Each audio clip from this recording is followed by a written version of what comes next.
Régissant l'équilibre des aciers au carbone, qui sont les alliages métalliques les plus utilisés dans le monde, le diagramme fer-carbone présente certaines particularités essentielles. Dans la partie utile du diagramme, qui couvre la gamme de composition de ces aciers et qui s'étend de 0 à 1,2% maximum de carbone, on remarque tout d'abord que le fer pur présente un changement allotropique à 910 degrés Celsius.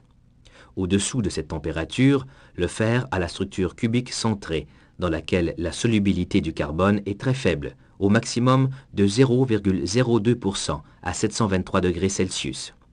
C'est le domaine de la phase alpha, appelée la ferrite. Au-dessus de 910 degrés Celsius, le fer cristallise selon la structure cubique à face centrée, qui tolère beaucoup plus de carbone en solution solide, la solubilité maximale y étant égale à 2,1% à 1147 degrés Celsius. C'est le domaine de la phase gamma, appelée l'austénite. Quand, à une température, la teneur en carbone dépasse les frontières soit du domaine ferritique, soit du domaine austénitique, il y a formation d'un composé intermétallique qui est un carbure de fer appelé cémentite et dont la formule chimique est Fe3C, ce qui correspond à une teneur massique en carbone égale à 6,68%. La grande différence de solubilité du carbone dans la ferrite et dans l'austénite entraîne l'existence d'une réaction eutectoïde.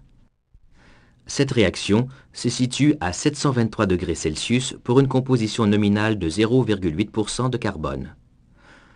Au cours de son refroidissement à l'équilibre, une austénite contenant 0,8% de carbone se décompose à la température constante de 723 degrés Celsius en deux phases solides.